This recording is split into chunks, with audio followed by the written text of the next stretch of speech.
to fulfill His word is come to pass yung word niya. Amen. Hallelujah. So, siguro, simulan ko to. Siguro, ang title na to mga kapatid ay, ano nakasulat dyan? Faith is a revelation. Amen. So, marami nagsasabi sa ating mga kapatid, faith. Amen. Madaling salita. Amen. Faith. So, madaling sabihin din na meron tayong faith. Diba? Amen. So, pwedeng sabihin natin, may faith ako, pastor. May faith ako, Lord. Amen. May faith ako, kapatid. Madali siyang sabihin, pero hindi natin alam kung paano natin nakuha ito. At hindi natin alam kung ano ba talagang pinaka-essence pagkaroon ng faith. At ano ang kahulugan talaga ng faith. So ito yung pag-usap dyan mga kapatid. Sabi daw dyan, galing daw tayo sa Panginoon sa simula pa. So ibig sabihin, bago natatag ang mundo, galing na tayo sa Panginoon. Amen. So you've got eternal life. Ibig sabihin, meron pala tayong eternal life. You say, we believe it, that we got eternal life. Well, there is only one form of eternal life. Ano yung mga kapatid? And that's God. So that's the only thing that is eternal, is God. So balik tayo doon sa verse na binasa natin. Sabi di doon mga kapatid, yung mga bagay pa lang hindi makikita ay eternal. So sabi ni Brother Branham, balik mo, ano yung eternal? Is God. Ibig sabihin mga kapatid, dapat tayong tumingin sa mga bagay na hindi nakikita. Kasi yung eternal pala is yung si Lord or si God. Amen. So next, pero sabi sa Hebrews, now faith is the substance of things hoped for, the evidence of things not seen. So, ibig sabihin mga kapatid, para makita mo ang mga bagay na hindi makikita, magkaroon ka muna ng faith. Paano mo makita si Lord kung wala kang faith? Diba? Kasi mga bagay pala na hindi makikita eternal, pero ang eternal pala ay si God. Pero need mo ng faith para makita ang mga bagay na hindi makikita. Amen. Naintindihan ba natin mga kapatid? Pero ang tanong, amen, saan ba natin makukuha ang faith? Next slide. Sabi dito mga kapatid, amen, and the revelation is the only thing, the revelation of the word. Amen. What is the revelation? Jesus said, upon this rock, I'll build my church and the gates of hell can't prevail against it. Amen. Faith is a revelation. Ibig sabihin mga kapatid, hindi mo palang basta-basta makukuha ang faith kung wala kang revelation. Because faith has been revealed to you. Na-reveal pala to sa iyo. Hindi mo to nakikita sa kahit saan, sa kapatid mo. Hindi mo makikita. Hindi mo makikita ito sa pagpakikinig lang mga kapatid. Hindi mo makikita sa pagdadalo lang. Amen. Maraming nakikinig pero wala silang revelation. Maraming dumadalo pero wala silang revelation. At bumabalik pa rin silang mga dating gampanin. Ang faith pala is a revelation. Kapag na-reveal sa iyo ang faith, makikita mo na si Lord. Amen. Palakpakan ng ating Panginoon. So sabi dito mga kapatid, kasi sabi dito, Jesus said, upon this rock, I'll build my church. Amen. And gates of hell can't prevail against it. Faith is a revelation. Because faith has been revealed to you. Abel by faith, offered by a revelation. Offered to God, amen, doon sa altar. Pero si Abel mga kapatid, ang in-offer niya ay dugo. Amen. Hallelujah. Sacrifice. Amen. Ino-honor ni Lord yun mga kapatid. Amen. So merong revelation. Ngayon, tanong mga kapatid, paano tayo magkaroon ng revelation? Kasi ang ating objective dito mga kapatid, makita natin ang eternal. Pero paano tayo magkakaroon ng revelation? Next slide. So sabi dito mga kapatid, Life magazine done pack that circle of a cloud. And light there. God, they could not understand and don't know it yet. But here telling, go there and wait for this mystery to be revealed. Amen. And here months before it happened, and then it happened at exactly the way he said it would do. Did you notice in that picture, even that angel on right, when he was being materialized, amen, nagkaroon na materialize, coming down, amen, with his wings back and his head setting sideways, amen, there is right there in the picture just exactly months before it happened, told here that he's going to bring, amen, the body. Part ka ba ng body, mga kapatid? Amen. Anong gagawin ni Lord? To bring the body of the believers, ano yon? Together. Amen. Kapag nasa ibang lugar ka, mga kapatid, kapag merong fellowship, together ba yon? For example, meron tayong fellowship sa Bicol or dito sa Dagupan. Amen. Nagkaroon tayo ng gathering. Amen. Tapos nasa ibang lugar ka. Together ba yon? No, di ba? Kayo na makakapagsabi, mga kapatid, di ba? Kasi sabi ni Lord, body of believers together to reveal. Ito yung only way para i-reveal sa ni Lord, kailangan mong makiisa doon sa body. Palakpakan ng ating Panginoon. Doon pala, magkakaroon ng, ano yon? Faith. Kasi ang faith is a revelation. At ang faith pala, ay yun lang yun ang way para makita mo yung eternal. What is eternal? Is God. Di ba napakadali lang? Amen. At lahat ng tao hindi naintindihan ito, mga kapatid. I have faith. Yes, madaling sabihin na you have faith. Pero hindi mo alam kung anong kahulugan ng pagka-faith, mga kapatid. Kasi ang faith is a revelation. Amen. Palakpakan ng ating Panginoon. Hebrews. Next slide. Pero sabi dito, ito na naman. Hebrews 11:6, but without faith, it is impossible to please Him. Diba? Amen. Impossible talaga, mga kapatid. For he that cometh to God must believe that He is, and that He is rewarded of them that diligently seek Him. Amen. So impossible to please Him because faith is the only way to communicate God or your ticket, amen, para ma-please mo ang Panginoon. That's why na-please ni Abel si Lord Jesus Christ. Amen. In-honor niya yung sacrifice because he had a revelation. Amen. Ikaw, amen. Marami, pwede tayo, lahat ng mga tao pwedeng maggawa ng kabutihan, di ba? Marami silang pwedeng gawin na kagaya sa atin. Pero iba ang intention. Amen. Gumagawa sila walang revelation. Tulad kay Cain, gumagawa sa mas maganda pa yung offer ni Cain kay si Abel, di ba? Alam natin, mga kapatid, doon sa altar, may decoration pa siya. Nilagyan pa ng mga flowers. Pinapaganda niya pa. Pero kay Abel, dugo. Amen. Niwasikan niya ng dugo yung altar. Amen. Nagkatay siya ng pang-sacrifice. Amen. Pero yun yung in-honor ni Lord, kaya yun ang kailangan ni Lord. Amen. So, ibig sabihin, mga kapatid, kailangan meron kang revelation to offer yourself. So, without faith, amen, it is impossible to please Him. So, kailangan talagang makipag-fellowship tayo, mga kapatid, para i-reveal sa atin ni Lord. Amen. Next slide. So sabi dito, mga kapatid, but Jesus lived in the world that no one known about.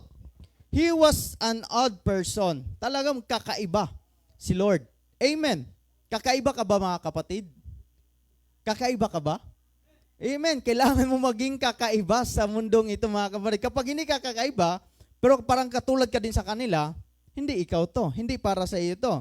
Kasi si Lord, He lived in the world of a perfect faith. Amen. Meron palang perfect faith in the perfect God. Amen. In which He was, if we lived in the perfect faith of a Christian. O meron parang paraan para magkaroon tayo ng perfect faith. Amen. To what we are would be a mystic to the world. Amen. The people wouldn't understand you. Amen. Natural lang mga kapatid, tawag nito? Natural lang mga kapatid na minsan hindi tayo maintindihan ng mundo. Di ba? Minsan, sis, parang kakaiba ka sis ah. Sis, parang palagi ka nagpapalda. Di ba? Ba't iba yung sinasalita mo, brad ah? Parang pang ibang klase yung mga words mo. Di ba? Yung ginagawa mo mga kapatid, kakaiba. Yung buhay natin mga kapatid, kakaiba. Kailangan pala kasi si Lord, that time, is kakaiba din siya. Di ba?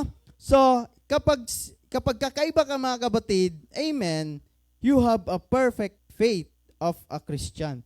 What the Spirit said, you would do. What it forbid, you would not do. Then the people begin to say they would be a mystic person to death. Kakaiba talaga. Pero kapag pareho tayo mga kapatid, wala. Para ka ng pangmundo din mga kapatid. Wala tayong kakaiba sa ibang mundo. Di ba mga kapatid? Sa palakpakan sa ang ating Panginoon, meron tayong revelation. Di ba mga kapatid? Amen. Kasi ang mundo kasi iba, baliktad. Minsan tayo, bago tayo, yung mga bagay na hindi nakikita, amen, yun ang pinapaniwalaan natin. Pero yung mga ibang tao, makita muna nila bago nila paniwalaan. Di ba? So meron akong dati na, itong kwento na yun, kwento din natin yung pastor yun. Sabi niya, doon sa brothers, bro, dapat ang titignan natin yung mga bagay na hindi nakikita. Doon tayo maniwala. Imposible naman yan, pastor. Sabi, ibang thinking ng unbeliever kasi, imposible naman yan, pastor. Amen. Ganito na lang. Brad, naniwala ka ba may utak ka? Oo. Nakita mo ba yung utak mo? Hindi naman. Pero naniwala ka may utak ka. Di ba? Amen. Pero tayo mga kapatid, mas madaling iintindihin, mas madaling i-explain kapag yun ang pag-deliver natin. Di ba?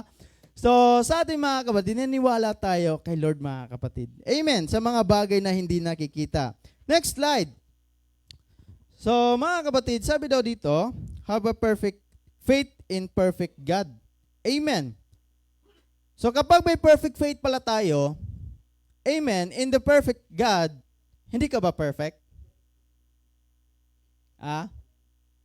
Ano yun? Ulitin kong tanong. Perfect faith in the perfect God. Kapag meron kang perfect faith, amen, andyan din sa iyo ang perfect God, hindi ka ba perfect?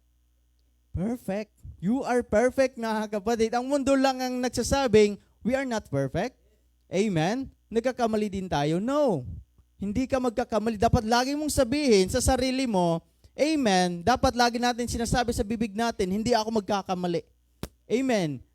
At natural yan mga kapatid na hindi talaga ka magkakamali at gumagawa ka palagi ng kabutihan at sa mga bibig natin, puro kabutihan. Amen. Kasi merong perfect God sa atin. Amen. Hallelujah. So next slide.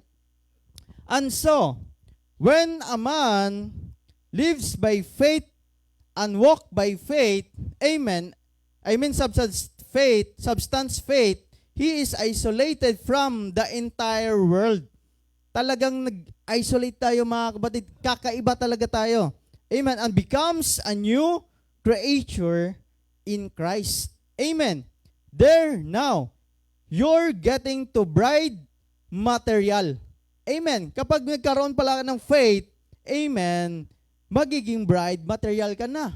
Amen. Magiging bride ka na sa madaling salita. Getting into rapturing condition. Ano yung mga kapatid? If you lives by faith, magiging bride material or new creature. Amen. Kapag maging new creature ka na, ikaw ay magiging bride material. Kapag maging bride material ka na mga kapatid, anong next? Getting into rapturing condition. Ay brad, condition pa naman pala. Tanungin ko kayo mga kapatid, yung air condition, nararamdaman nyo ba? Di ba? Kapag condition lang, hindi mo pala naramdaman yon.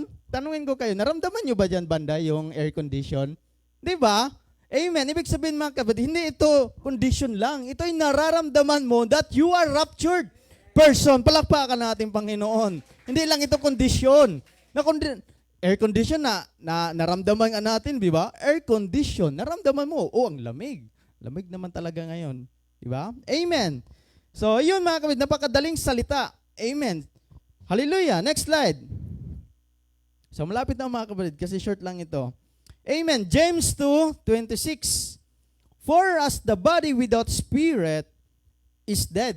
Di ba? Kapag ang katawan ay walang spirit, of course, patay. Amen. So faith without works is dead. Di ba? Hindi lang ito faith na parang faith lang, faith. Pero ang faith pala, kailangan mong gumawa. Amen. So nirebuild na sa iyo yung faith. Nakita mo ni si Lord. Nakita mo na eternal kasi yun lang yung way mo para makita yung eternal, yung faith. Ngayon, amen, kapag may faith ka na, kailangan mong gumawa. Evidence na reveal sa iyo ang nakalimutan na naman, dadalo na naman. No, kailangan mo tong gagawin. Kailangan i-apply. Amen. Yung naririnig natin, kailangan i-materialize. Amen. At i-apply. Yun ang evidence na nagkaroon ka ng faith. Palakpakan natin, Panginoon. Yun lang mga kapatid. Next slide. And when a man is filled with the Holy Ghost, amen, there is something in him. Amen. That's full of God's spiritual vitamin. Amen. Hallelujah. Kapag inom tayo ng vitamin, of course, energetic tayo. Amen. Ganon yung word ng ating Panginoon. Amen. Hindi yung uminom kang vitamin, natulog ka. No. Amen. Kapag uminom ka ng vitamin, of course, lalo na kung multivitamins, di ba? Makes him praise God, shout, amen, and act different.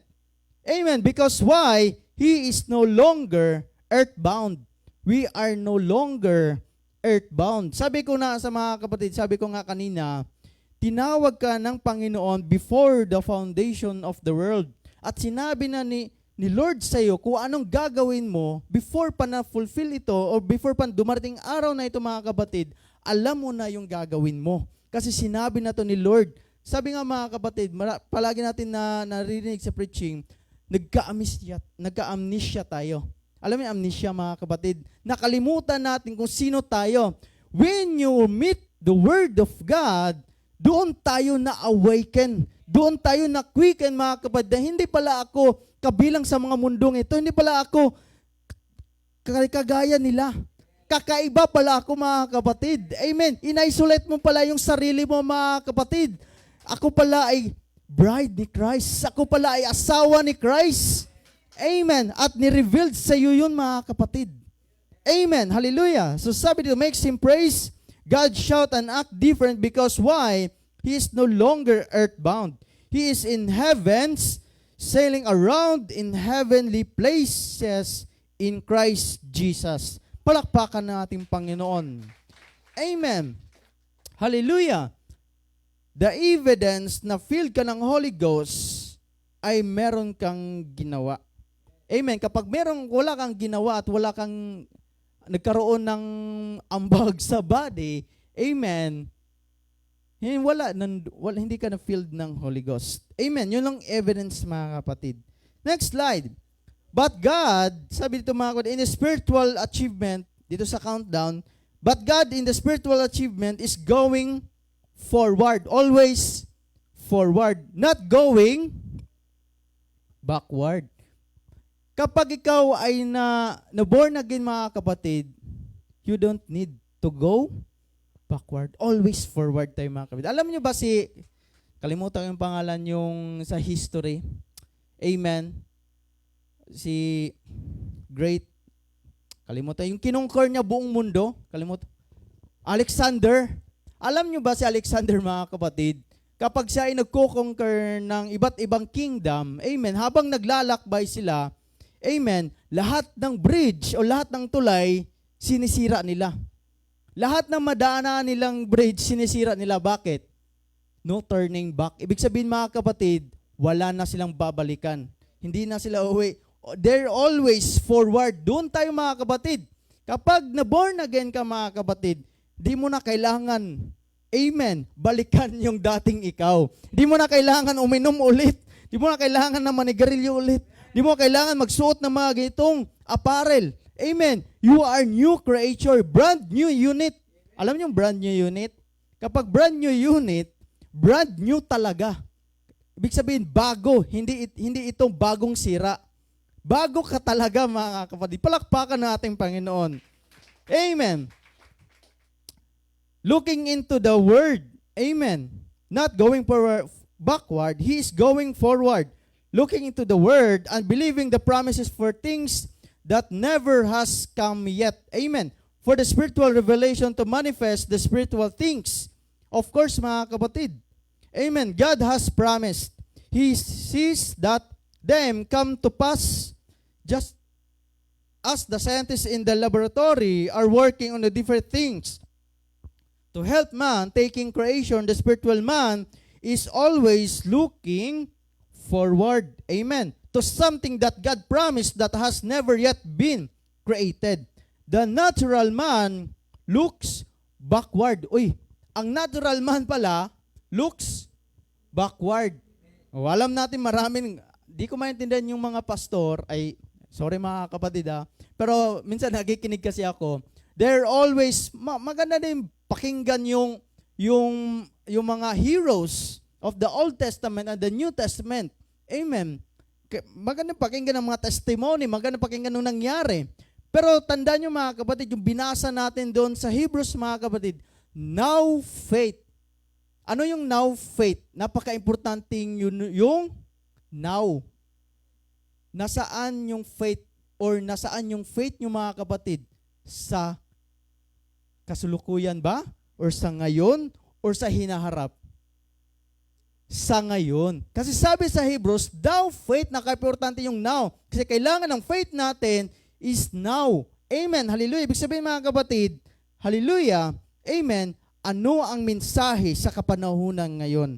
Amen. Palagi tayo nagsasabi na, Lord, bigyan mo sana ako ng ganito. Amen. Ano kaya yung buhay ko pagdating sa ganitong araw? Amen. Lord, marami akong ginagawa sa nakaraan. Marami akong ganito. No. You should appreciate mga kapatid, yung ginawa ni Lord sa iyo mga kapatid ngayon. Amen. Next mga kapatid, He sees them come to pass just as scientists in His laboratory are working in different things to help man. Taking creation, the spiritual man is looking forward to something that God promised that has never yet been created. The natural man looks backward, to the spiritual man looks forward. Always forward. Amen. That's the way, amen, they got that in the church. The natural church member looks back, amen, to what Finney, Sankey, Knox, Calvin, that was all right. Amen. Noah, Moses, that's all right. Amen. Di ba mga kapatid? Joseph, Luke, Matthew, that's all right. Magandang mga testimony. But, amen, that was all right. But that was their day. Panahon nila yun mga kapatid. Moses, panahon nila yun mga kapatid. Noah, panahon nila yun mga kapatid. Ngayon, anong panahon mo ngayon? Sila Moses, Noah, marami silang ginawa. Ikaw, may ginawa ba ngayon? Amen. Hallelujah. We are looking forward for something else, the promise that's greater. Amen. And higher. Amen. And what God has promised, science goes back to pick it up. We go forward in the word of Lord to find what God has achieved. Palakpakan natin Panginoon. Amen. Ano yung natutunan natin sa araw na ito? Amen. Para makita natin, yung mga bagay pala na hindi makikita, ano yon? Is eternal. Amen. Para makita mo yung eternal, kailangan mo ng faith. Paano natin makuha ang faith? Together, a revelation. Amen. Para ma-reveal sa'yo, anong kaya natin gagawin? Amen. To gather. Amen. Kasi kailangan mag-gather yung body to reveal. Kailangan pumunta ka sa fellowship para i-reveal. Doon ka magkaroon ng faith. Isa lang ito sa mga i-reveal ni Lord yung faith. Pero napakahalaga. Amen. Ano yung evidence? Amen, hallelujah, nagkaroon ng faith ay meron kang ginawa. Yun ang evidence na nagkaroon ka ng faith or you are filled of Holy Ghost. Palakpakan natin Panginoon. Amen. I believe mga kapatid, meron tayong natutunan sa araw na ito. Amen. At yun lang mga kapatid ang isi-share ko. Amen. At palakpakan natin Panginoon mga kapatid. Binabalik ko sa ating pastor. Amen.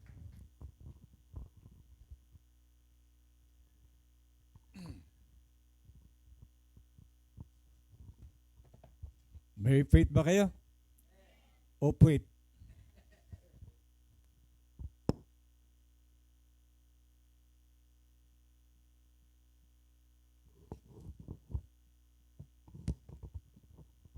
Okay, dito po sa perfect faith, paragraph 26. Sabi po ng propeta,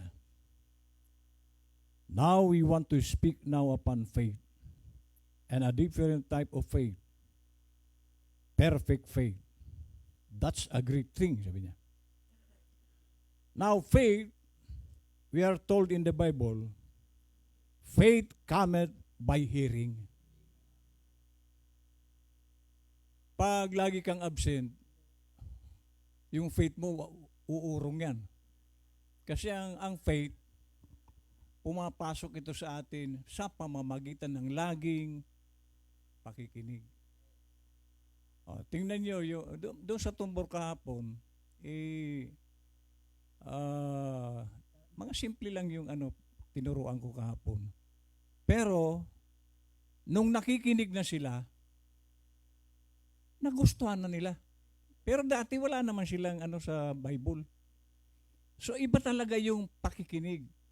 Ngayon, tulad ng madalas kong sabihin, sinabi kanina ni brother, ang believer moving o umamanti ka ba? Kumbaga sa estudyante, hindi ka na natiling grade 1. Di ba? Nag-grade 6 ka rin. Kasi kung lagi kang grade 1, mahal na mahal ka ng teacher mo. Ayaw kang bitawan. Di ba? Biro mo yan. 17 anyos ka na, grade 1. Mahal na mahal ka ng teacher mo. So dapat umaabanti ka. Hanggang nagkolehiyo ka. Pero kung hindi ka, kasi ako po, nagpasimula ako, nung tinawag ako ng pastor ko, nanginginig ako sa nervyos eh. Pero hindi ako nanatiling ganun. Hanggang sa, ito, pastor na ako.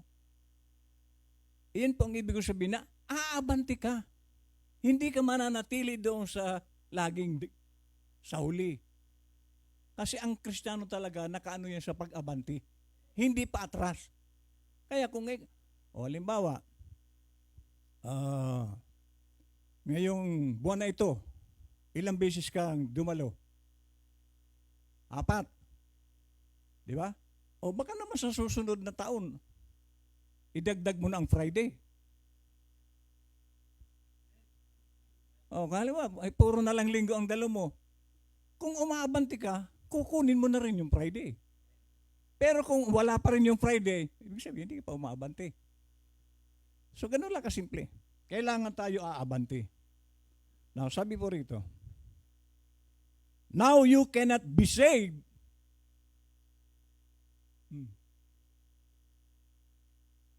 Pag wala kang faith, mahirap kang maligtas.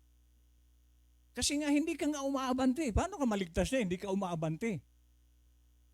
So, ang mananampalataya, paabante talaga yan. Sabi niya, you cannot be saved without faith. And faith is something that you have to believe. It's there. So, naroon pananampalataya? Ang paniniwala mo, nandyan.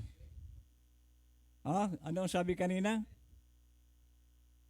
Naniniwala ka sa hindi mo nakikita. Pero meron. Tulad ng Diyos.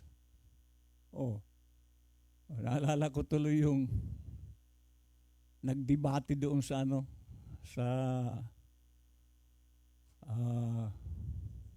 ito sa unahan ng Sambales.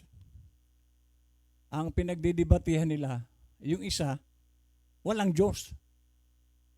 Yung isa meron. Walaan yan Diyos. Meron. Wala. O kung may Diyos, ipakita mo nga niya sa akin. Kasi to see is to believe. Sense of seeing. Basta niya meron. Wala. Ngayon yung kasama kong pastor, nilapitan sila. Hindi naka-antiis. Sandali lang mga kaibigan. Nagtatalo kayo, umiinit ng pagtatalo nyo. Mabuti pa manalangin muna tayo bago kayo magpatuloy. O sige. Nanalangin si Pastor Quezon.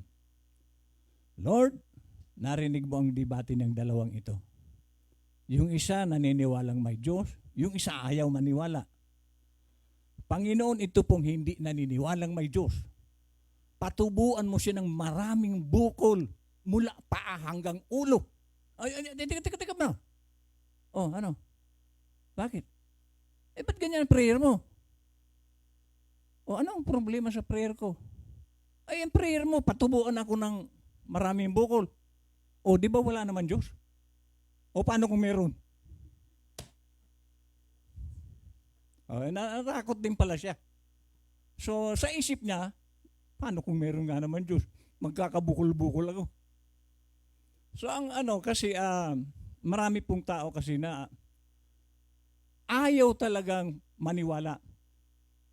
Ang paniniwala ng marami, bibig lang. May Diyos, may Diyos. Pero eksperyensya, hindi nila naranasan ang Diyos sa buhay nila. Kasi kung nararanasan mo talaga ang ng Panginoon, bakit may umaatras? Di ba sabi nga kanina, abante. Kung nararanasan mo ang Panginoon, puro ka sulong. Hindi ka atras. Sabi niya, and faith is something that you have to believe. It's there. That really nothing else will declare it. It's there. But faith. So, ang faith kasi, wala pong negative. Puro positibo. Kaya nga, ito pag mayroon po akong nararamdaman, tatanungin ako ni Jackie, anong nararamdaman? Magaling ako, wala akong sakit.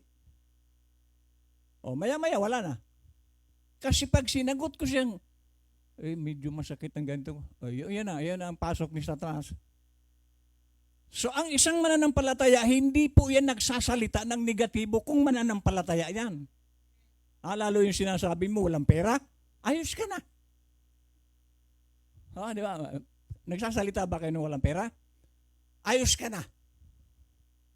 Narinig ni Satanas, wala raw pera, tanggalan natin ang pera ito. Okay. Okay. 27. Now faith, he that cometh to God must believe that He is. Yan, nabanggit ni Brother Gerald kanina. Ano ba ang paniniwala mo sa Diyos? Kasi importante po yun, depende ito sa pananaw mo sa Diyos. Iyon ang magaganap. Kaya kung ang pananaw mo sa Diyos, mahinang klaseng Diyos, yun din ang aanihin mo, mahinang klase. So sabi rito, he that cometh to God must believe that He is. And it's impossible to please God without faith. So, ang trabaho po kasi natin mga kapatid, pasayahin ang Diyos. Yan po ang dapat layunin ng Kristiyano, mapasaya mo ang Diyos. Kaya, i-check mo sarili mo, napapasaya ko kaya ang Diyos? Hello? Kasi hindi ka po kikilos kung wala kang faith at sumasaya lang si Lord. Sabi nga kanina, faith without work is dead. Paano siyang sasaya kung wala kang work? So para mapasaya mo siya, sabayan mo ng gawa. At paano ka makakagawa? Dahil naniniwala ka sa gagawin mo, mapapasaya mo ang Diyos. At hindi, ulitin ko, hindi ka kikilos kung wala kang pananampalataya. O, kasi ito, gusto ko lang itong uli. Doon sa sa Paitan, malapit doon kina Brother Alvin. Habang kami ay nagba-Bible study, lumapit yung babae. Sabi ko, bakit sister? Pastor, may problema po kami sa puso. Kaya ba ng Diyos na paputiin ang tubig? Kasi 3 years na raw yung puso nila, kulay brown. Hindi nila magamit sa pansaing. Kasi kulay brown. O kung kayo ang tatanungin, kaya ba ng Diyos na paputiin ang tubig? Anong sagot nyo? Ha? Kaya. O kaya sinagot ko, kaya. Yung pala, isasama niya ako doon sa puso para ipag-pray na pumuti. Ngayon, kung ikaw, may pananampalataya, anong gagawin mo? O, sumama ako. Kasi buo sa, kasi ang tanong niya kung kaya ng Diyos, hindi naman niya sinabing kaya mo ba, pastor? So parang hinahamon niya ang Diyos. Sinamahan ko. O, pagdating namin doon, nag-cleansing muna kami.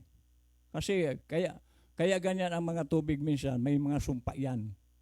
So, pray kami, cleansing. And then, sabi ko, bigyan mo ako ng asin, ilagay mo sa mangkok kasi yan ang ginawa ni Elisha. Yung tubig na may lason, naglagay sa mangkok ng asin. And then, inilagay doon yung asin sa tubig. Nawala ang lason. So, binigyan ako ng asin. Iniligay ko din sa loob ng puso. Nag-pray kami. Cast out. Bombahin nyo. O, binumba. Kasing linaw ng Hinebra. So iyan, pag may faith ka, mangyayari. Pero kung nagdalawang isip ako, ba't ako magdadalawang isip? Kasi kung hindi man yung paputiin ng Diyos, hindi ko naman sinabing ako magpapaputi. Hinahamon niya ang Diyos. Ang Diyos, huwag mong hahamunin ng ganyan. So lalong lumakas ang loob ko na gawin yun kasi alam ko, gagawin ni Lord yun. Amen. So, kaya nga dito masusubok tayo mga kapatid. Anong klaseng faith meron ka? Ang ni Brother Gerald, moving forward. So, i-check mo sarili mo, nagmo-move forward ka ba? Meron bang pag-unlad ang faith mo? Or the same, katulad ng araw? Or baka paatras pa? So, i-check mo. Sumusulong ba? Nasa kolehiyo ka na ba? O grade 2 pa lang? Dahil mahal na mahal ka ng teacher mo. Sabi niya,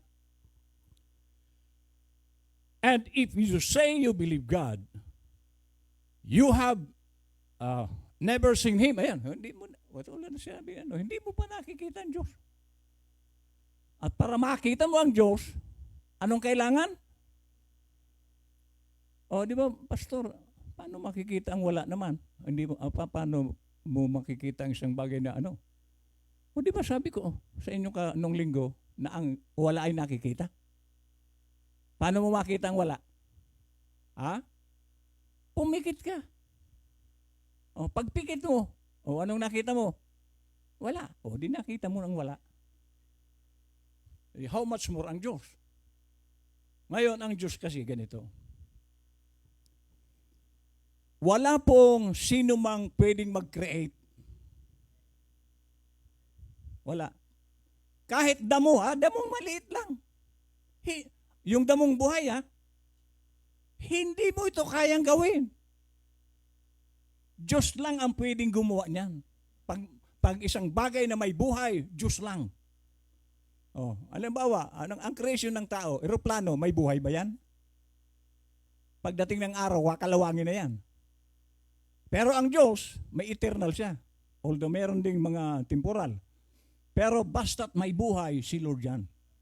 Hindi po yan kaya ng tao. Amen. Yan po ang dapat nating tingnan. So, paano mo na masasabing may Diyos? Itong creation niya. Tingnan mo lang yung creation niya. Walang ibang gagawa niyan. Diyos lang. So, dyan pa lang sa creation niya, dapat maniwala ka na merong Diyos. Hindi yan magagawa ng sino man. Pero, bakit tayo naniniwala? Faith. Meron kang pananampalataya na walang ibang pwedeng gumawa nito. Diyos lang. Amen. So, sabi niya, so then, you've got to believe it by faith. So, para ang Diyos paniwalaan mo, faith. Kailangan meron kang pananampalataya. At importante mga kapatid, na sinasampalatayanan mo ang Diyos. Meron kang Diyos na nalalapitan. Amen? And if you could see Him, it would be no more faith. Ayan. Pag nagpakita sa iyo ang Diyos, hindi na pananampalataya yun kasi sense of seeing na yung hindi po dyan, hindi ganyan ang Diyos. Ang Diyos nais niyang maniwala ka sa hindi mo nakikita. Iyan po ang faith. Hindi yung nakita mo, hindi po yung faith. Kasi ang Diyos po, Espiritu. At nais niyang maniwala ka na hindi mo siya nakikita. At sabi niya, anything that the senses declares, ayan, ilan yung senses ng flesh? 5. Hindi po yan. Pag yan ang pinagana mo, sense of hearing, seeing, tasting, feeling, smelling. Kasi mas siya tao. Tingnan mo ang tao. Naglalakad siya, nakatapak ng yung tachi. Hindi pa rin siya naniniwala, nangangamoy na nga, hindi pa rin siya naniniwala masyado. Ang gagawin, naalisin yung chinilas. Aamuyin. Ay, tayo nga. Ganun ang tao. Nakita niya na. Pero para makasiguro, kailangan amuyin. Nung naamoy na, tama, tayo nga ito. Di ba? Ganyan po ang tao. Kailangang maniwala pag nakakita niya, naamoy niya. So Diyos, hindi natin kailangan yon. At hindi rin kailangan ng Diyos na kailangan mo siyang makita. Sapat na sa Diyos na pinaniniwalaan mo siya na hindi mo siya nakikita. Amen. It's a scientific fact. Yung to see is to be. See, it's not no more faith. Yung 5 senses. But you have to accept Him by faith. So ang ating tanggap kay Lord by faith. Sabi niya. And he that cometh to God must believe God.